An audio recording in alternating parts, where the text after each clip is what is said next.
12 ربیع الاول کے دن کی 5 بڑی برکتیں جو آپ نے پہلے کبھی نہ سنی۔ میرے محترم ناظرین، آج ہم جس تاریخ کی بات کرنے جا رہے ہیں یہ صرف ایک دن نہیں بلکہ ایک نئے دور کا آغاز ہے۔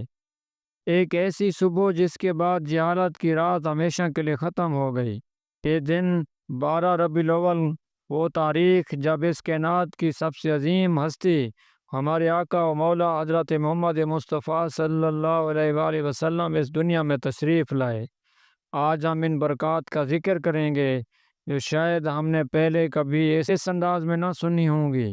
آج ہم صرف جشن نہیں منائیں گے بلکہ ان برکات کو سمجھیں گے جنہوں نے انسانیت کی تاریخ کا رخ بدل دیا۔ اللہ تعالیٰ نے قرآن مجید میں ارشاد فرمایا ہے، ہم نے آپ کو تمام جہانوں کے لیے رحمت بنا کر بھیجا ہے۔ آپ صلی اللہ علیہ وآلہ وسلم کی ولادت سے پہلے دنیا کا کیا حال تھا؟ تاریخ کے اوراق بتاتے ہیں کہ اندھیرا ہی اندھیرا تھا۔ لوگ اپنے ہاتھوں سے تراشے ہوئے بتوں کو پوجتے تھے، بیٹیوں کو زندہ دفن کر دیتے تھے اور ظلم و ستم کا بازار گرم تھا۔ اس تاریکی میں آپ کی آمد ایک ایسی شمع تھی جس نے پوری دنیا کو روشن کر دیا۔ آپ صلی اللہ علیہ وسلم کی ولادت صرف ایک بچے کی پیدائش نہیں تھی، یہ پوری انسانیت کی قسمت کا بدل جانا تھا۔ تاریخ کی کتابوں میں کئی معجزات درج ذیل ہیں جو آپ کی پیدائش کے وقت ظاہر ہوئے۔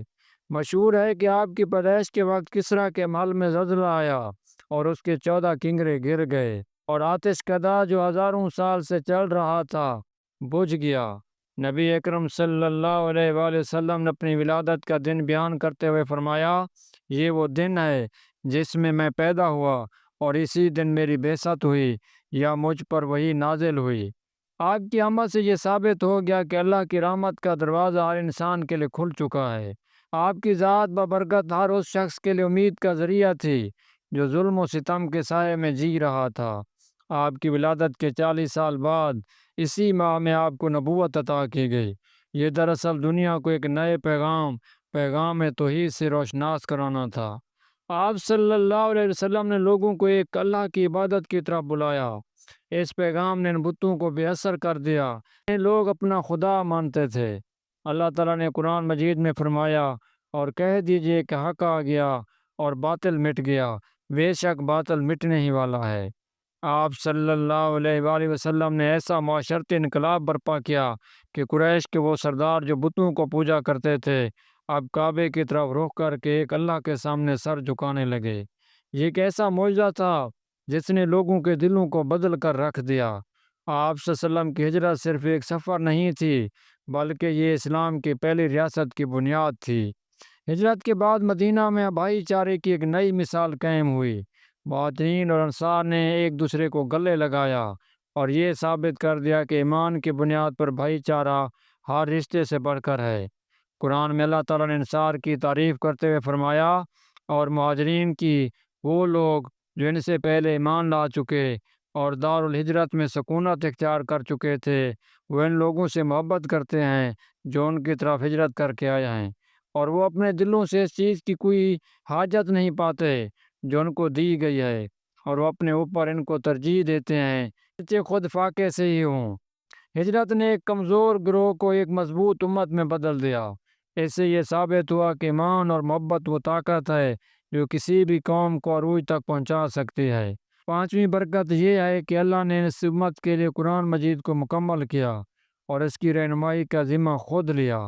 نبی اکرم صلی اللہ علیہ وآلہ وسلم نے اپنی زندگی کا ہر لمحہ قرآن مجید کے عملی نمونے کے طور پر گزارا۔ اللہ تعالیٰ نے فرمایا، آج میں نے تمہارے لیے تمہارا دین مکمل کر دیا اور تم پر اپنی نعمت تمام کر دی اور تمہارے لیے اسلام کو دین کی حیثیت سے پسند کر لیا۔ یہ ایک ایسی نعمت ہے جو قیامت تک ہمارے ساتھ رہے گی۔ آج ہمیں نبی کریم صلی اللہ علیہ وآلہ وسلم کی ولادت کو صرف جشن تک محدود نہیں رکھنا چاہیے بلکہ آپ کی سیرت اور قرآن کی تعلیمات کو اپنی زندگی میں اپنانا چاہیے۔ اگر ہم نے ایسا کر لیا تو یہ دن ہمارے لیے حقیقی فلاح کا ذریعہ بن جائے گا۔ آئیں آج ہم عہد کریں کہ آپ صلی اللہ علیہ وآلہ وسلم کے تعلیمات پر عمل کریں گے اور ان کے تمام پیغامات کو دوسروں تک پہنچائیں گے۔ اللہ تعالی ہمیں اس کی توفیق عطا فرمائے، آمین۔ مزید ایسی اسلامک ویڈیو کے لیے چینل کو سبسکرائب کریں، ویڈیو کو لائک کریں اور حضور پاک صلی اللہ علیہ وآلہ وسلم پر درود شریف پڑھ کر کومنٹ سیکشن میں درود شریف لازمی لکھیں۔ السلام علیکم ورحمۃ اللہ وبرکاتہ۔